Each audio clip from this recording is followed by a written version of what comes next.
Setiap tahun setelah musim liburan, jutaan pohon Natal berakhir di tempat sampah. Menyedihkan, ya? Namun, bagaimana jika saya katakan bahwa setiap kali Anda membuang pohon itu, Anda sebenarnya sedang membuang harta karun yang luar biasa bagi kebun Anda? Ya, Anda tidak salah dengar. Pohon yang sudah kering dan berduri ini adalah penolong sejati bagi setiap pekebun. Kebanyakan tukang kebun melakukan kesalahan fatal tanpa menyadari betapa hebatnya dan yang paling penting, betapa gratisnya asisten yang mereka hilangkan. Dalam video ini, kami akan membongkar semua rahasia mengubah pohon Natal. Anda menjadi eliksir kehidupan bagi kebun. Anda akan belajar cara menggunakannya untuk melindungi tanaman, memperbaiki kondisi tanah, bahkan meningkatkan panen. Siap melihat pohon lama Anda dari sudut pandang baru? Tonton sampai selesai. Dan saya jamin, Anda tidak akan pernah lagi membuangnya ke tempat sampah. Kui, tradisi membuang pohon Natal sama tuanya dengan tradisi menghiasinya. Bagi kita, ini adalah simbol berakhirnya liburan, pertanda kembali ke rutinitas. Tapi mari kita renungkan sejenak. Di alam, tidak ada yang hilang begitu saja. Pohon yang tumbang di hutan menjadi rumah bagi serangga, makanan bagi jamur, dan pada akhirnya lapisan nutrisi untuk tanaman baru. Itu adalah siklus tertutup yang sempurna. Sayangnya, kita sebagai penduduk kota telah memutus siklus ini. Kita mengambil pohon dari alam hanya untuk beberapa minggu, lalu mengirimnya ke tempat pembuangan akhir, di mana ia akan membusuk tanpa guna selama puluhan tahun, sambil melepaskan gas metana.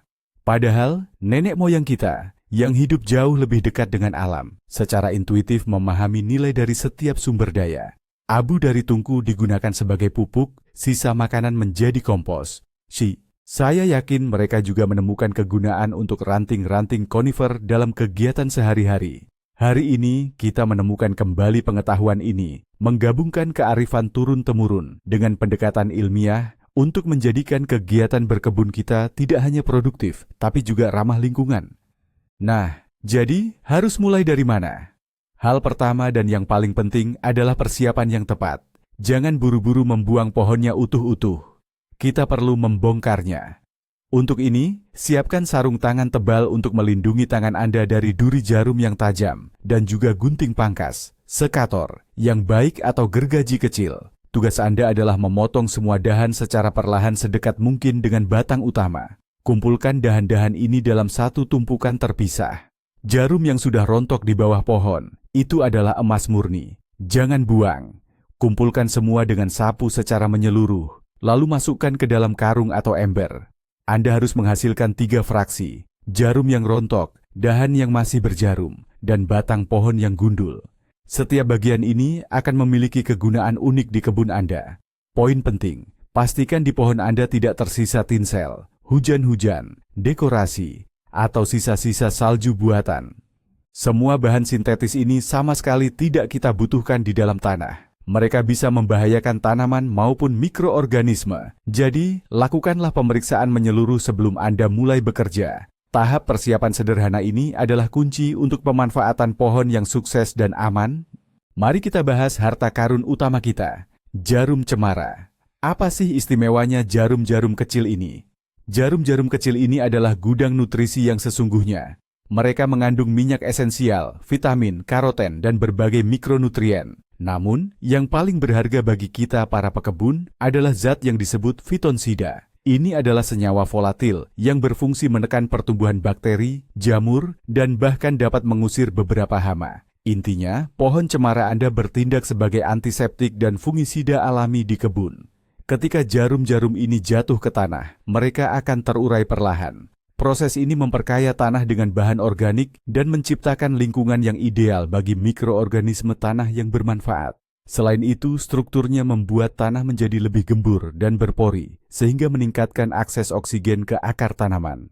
Manfaat ini sangat penting, terutama untuk jenis tanah liat yang padat dan berat, yang cenderung mengeras seperti batu setelah diguyur hujan. Dengan demikian, saat Anda menambahkan jarum cemara ke kebun Anda tidak hanya mendaur ulang limbah.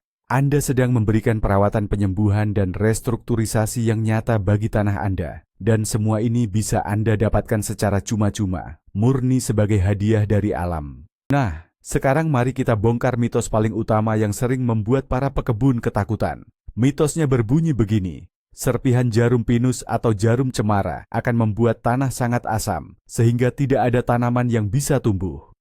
Klaim ini adalah salah satu kesalahpahaman paling umum dalam dunia berkebun. Ya, jarum pinus yang masih segar tale memang memiliki reaksi asam, tapi kata kuncinya di sini adalah segar.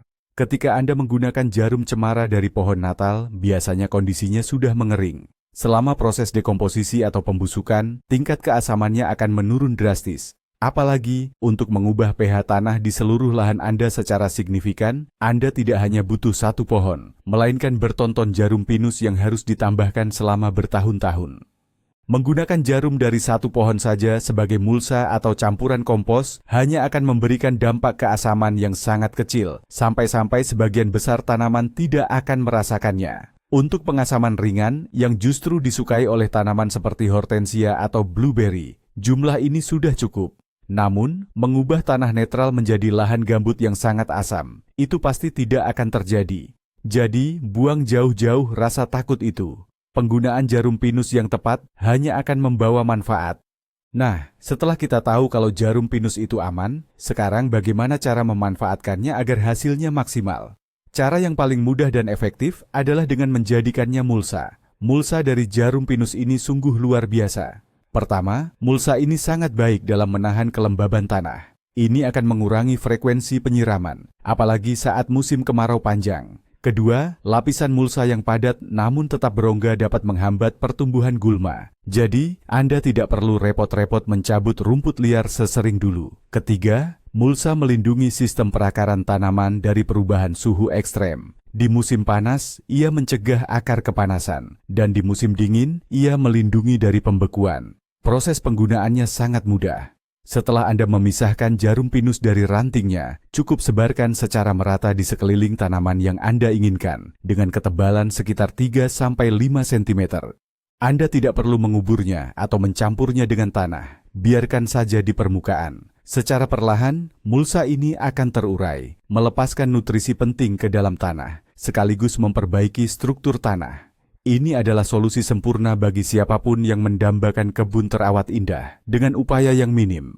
Tanaman apa saja yang paling cocok dimulsa menggunakan jarum pinus? Jawabannya, yang utama adalah semua tanaman yang menyukai kondisi tanah yang sedikit asam. Bintang utamanya di sini jelas si stroberi atau buah beri kebun lainnya. Mengaplikasikan mulsa jarum pinus pada bedengan stroberi adalah teknik berkebun yang sudah sangat umum dan teruji. Jarum pinus ini tidak hanya berfungsi menjaga kelembaban dan menekan pertumbuhan gulma, tapi juga melindungi buah stroberi agar tidak bersentuhan langsung dengan tanah. Hal ini sangat penting untuk mencegah pembusukan dan serangan jamur busuk abu-abu. Selain itu, struktur jarumnya yang agak tajam juga menjadi penghalang alami bagi siput dan bekicot yang seringkali merusak buah yang matang. Tanaman lain yang pasti akan menyukai perlakuan ini adalah semua jenis tanaman Ericaceae, seperti rhododendron, azalea, heather, erica, dan tentunya blueberry, serta cranberry.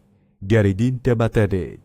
Bagi tanaman-tanaman ini, mulsa jarum pinus bukan hanya sekadar lapisan pelindung, melainkan syarat mutlak untuk mencapai pertumbuhan yang optimal dan menghasilkan buah yang melimpah. Mulsa ini membantu menjaga tingkat keasaman tanah atau pH yang sangat mereka butuhkan untuk bertahan hidup. Jadi, jika Anda menanam jenis-jenis tanaman ini di pekarangan Anda, pohon Natal Anda yang sudah selesai dipakai bisa menjadi sahabat terbaik bagi mereka. Namun, daftar tanaman yang menyukai serasah konifer tidak berhenti sampai di sini. Banyak tanaman hias lainnya juga akan merespons baik perlindungan semacam ini. Misalnya, ratu taman, mawar.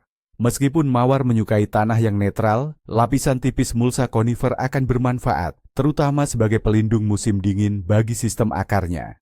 Hortensia, terutama jenis yang berdaun besar, yang dapat mengubah warna bunganya tergantung keasaman tanah, juga akan senang dengan keberadaan mulsa ini. Mulsa konifer dapat membantu mereka mempertahankan atau memperoleh warna biru atau ungu yang indah. Dan tentu saja, kita tidak boleh melupakan tanaman konifer itu sendiri di kebun Anda. Tuja, juniper, cemara, dan pinus. Bagi mereka, mulsa dari jarum pinus ini seperti kembali ke lingkungan aslinya.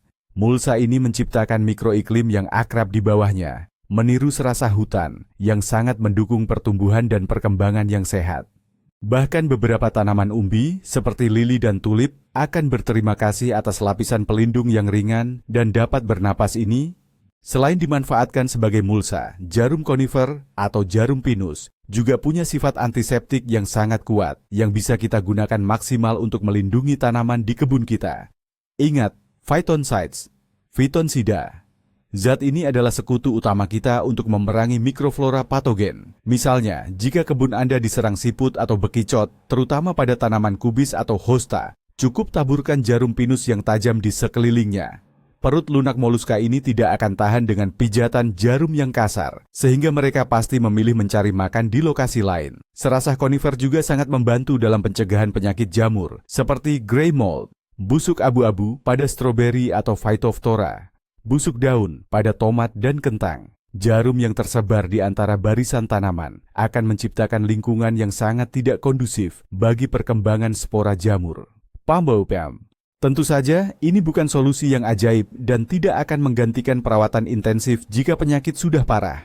Namun, sebagai langkah pencegahan yang ramah lingkungan dan alami, ini adalah alat yang luar biasa. Dan yang paling penting, benar-benar gratis. Setiap pekebun rumahan sangat disarankan untuk memanfaatkan cara ini. Mau perlindungan ekstra?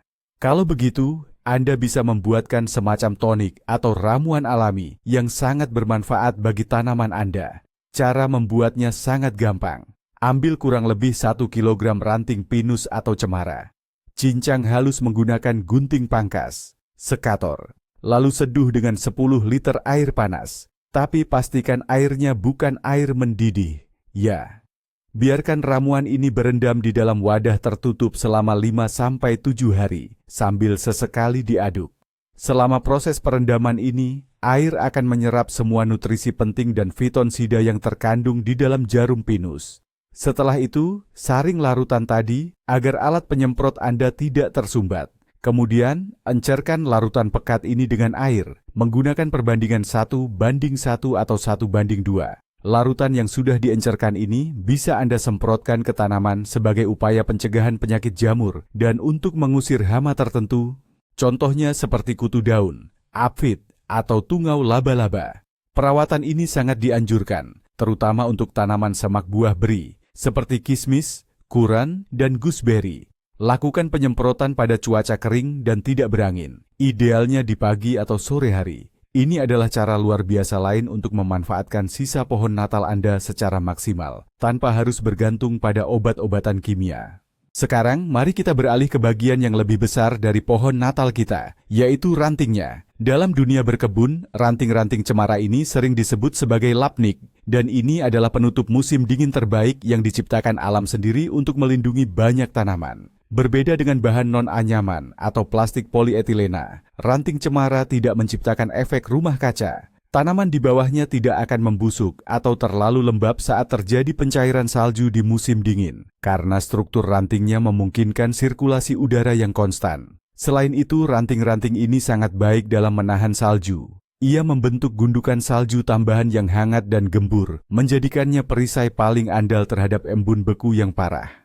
Lapisan salju di bawah ranting ini tidak mudah tertiup angin dan tidak memadat, sehingga sifat insulasi panasnya tetap terjaga.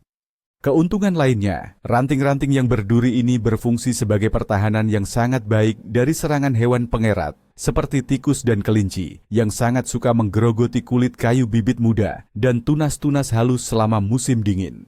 Jadi, dengan memanfaatkan ranting cemara ini, Anda dapat menyelesaikan 3 masalah sekaligus: insulasi termal, ventilasi, dan perlindungan dari hama.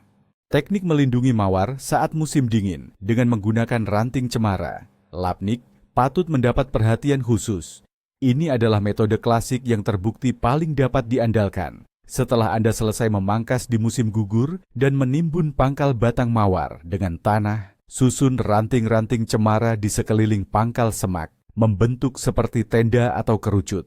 Ingat, jangan menumpuknya terlalu padat. Sisakan celah agar sirkulasi udara tetap terjaga. Jika Anda memiliki mawar rambat, Anda harus hati-hati melepaskannya dari penopang, mengikatnya, dan meletakkannya di atas bantalan dari ranting cemara, kemudian menutupnya lagi dengan ranting di bagian atas. Rumah-rumahan ini akan melindungi leher akar dan tunas dari embun beku yang paling parah sekalipun. Saat musim semi tiba dan ancaman embun beku parah sudah hilang, penutup harus dilepas secara bertahap.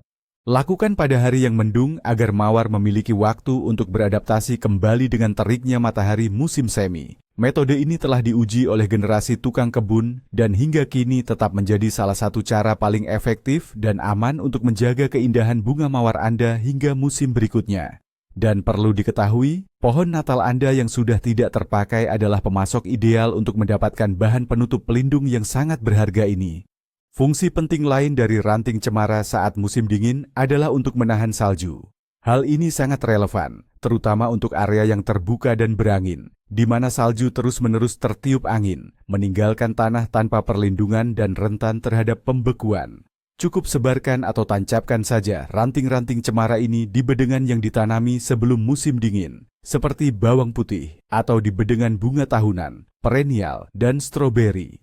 Ranting-ranting tersebut akan berfungsi sebagai penghalang alami, menahan salju agar tidak terbawa angin dan memungkinkannya menumpuk.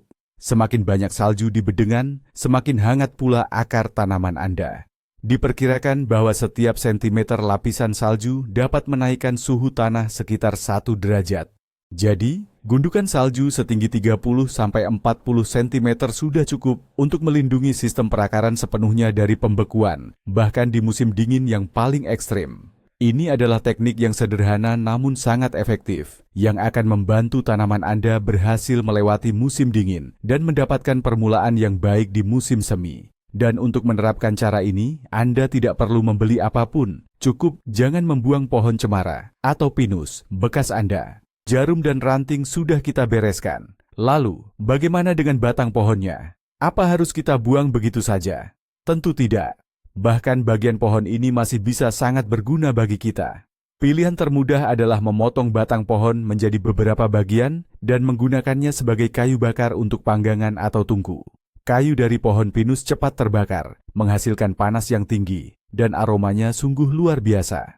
Tapi ada juga solusi yang lebih kreatif. Jika Anda punya gergaji, Anda bisa mengiris batangnya menjadi potongan-potongan melingkar yang tipis. Potongan ini bisa digunakan untuk menata jalur dekoratif di taman, membuat pembatas untuk bedeng bunga, atau bahkan sebagai alas pot bunga. Ini akan memberikan sentuhan nuansa alami dan gaya pedesaan pada area rumah Anda. Beberapa orang kreatif bahkan mengubah batang pohon menjadi tempat makan kecil untuk burung atau bahkan kaki untuk bangku taman.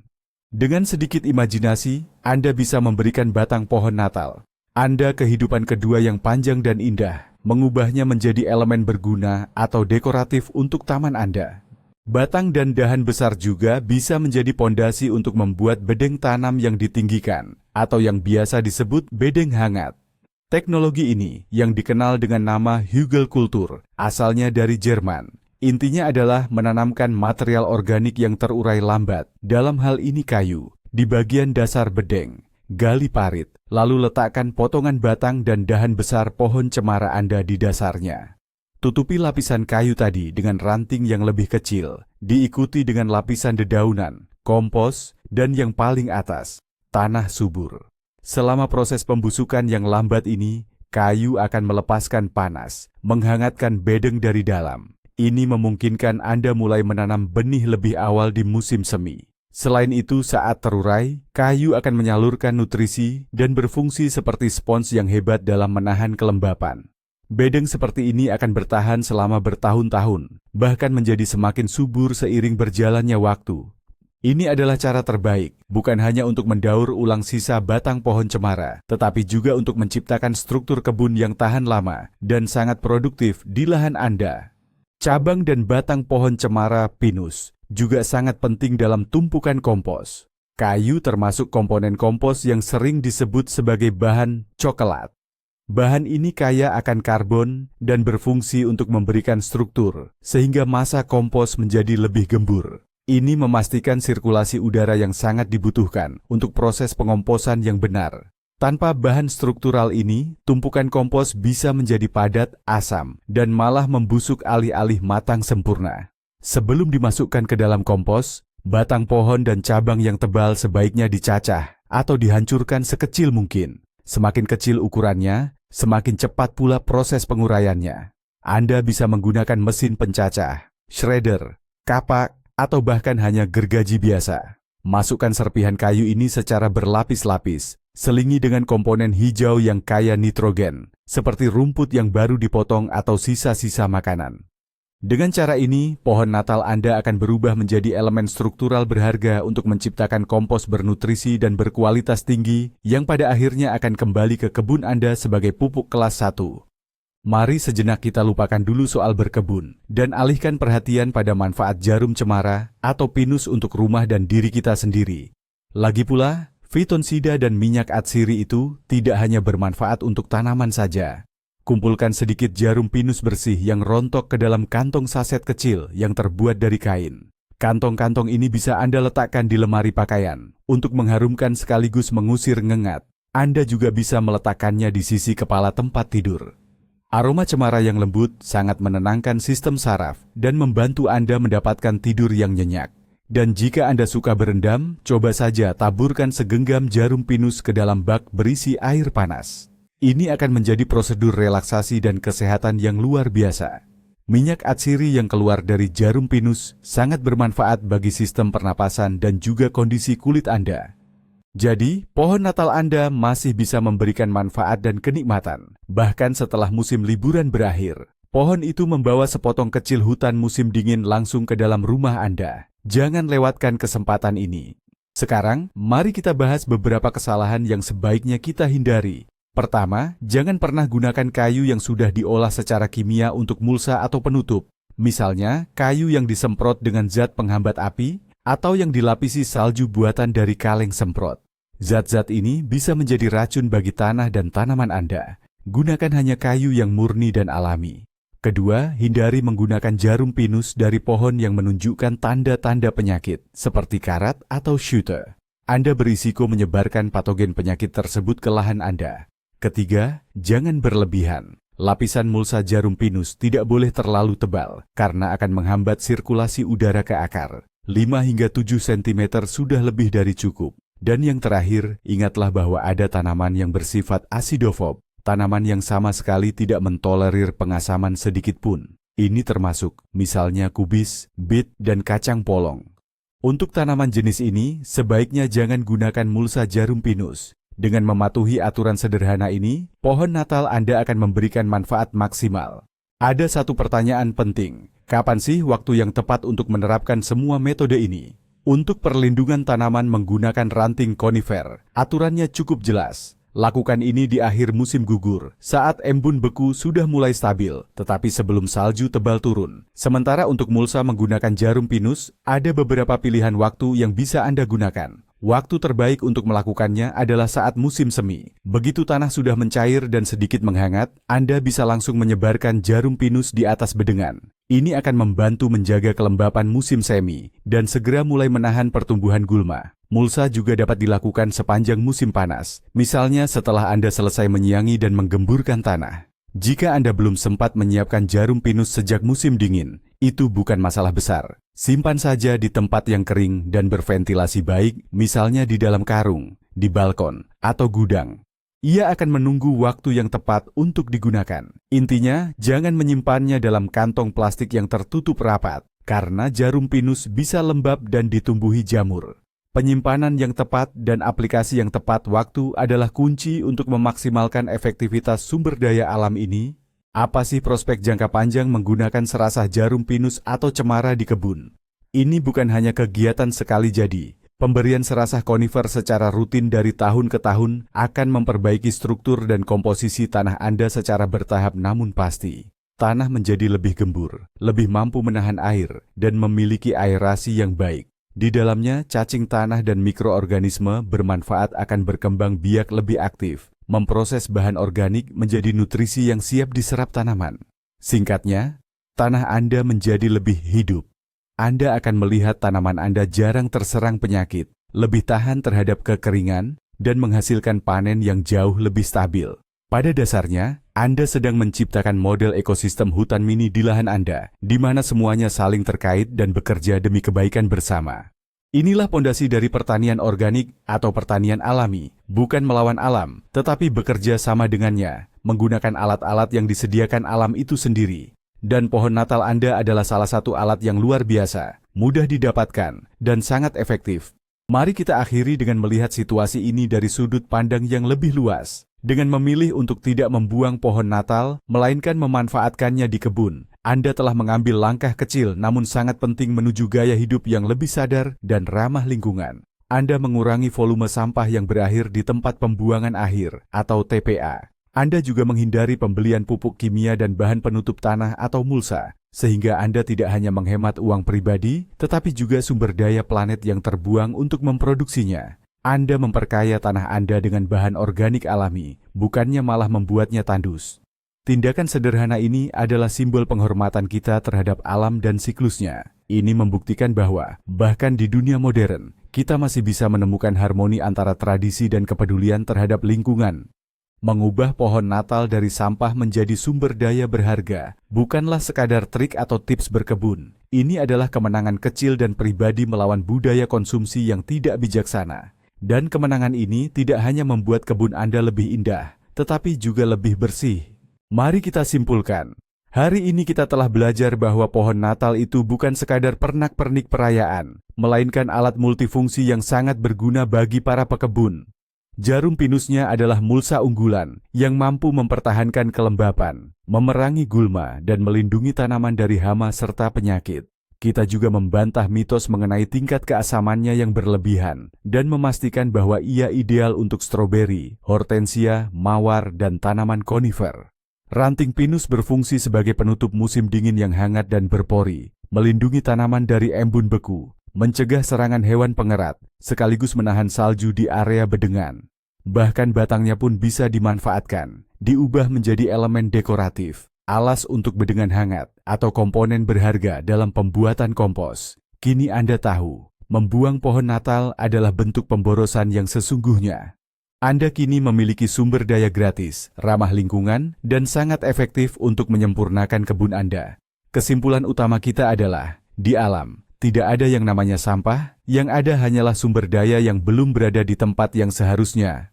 Betapa menariknya perubahan ini. Pohon yang kemarin menjadi pusat perayaan Anda, hari ini siap menjadi pelindung sekaligus nutrisi bagi kebun Anda. Anda pasti setuju, ini mengubah cara kita memandang sesuatu yang biasa. Daripada sekadar menambah tumpukan sampah di tempat pembuangan, pohon Natal, Anda bisa memulai siklus hidup baru dan memberikan manfaat nyata. Inilah yang disebut keajaiban pendekatan bijak terhadap alam.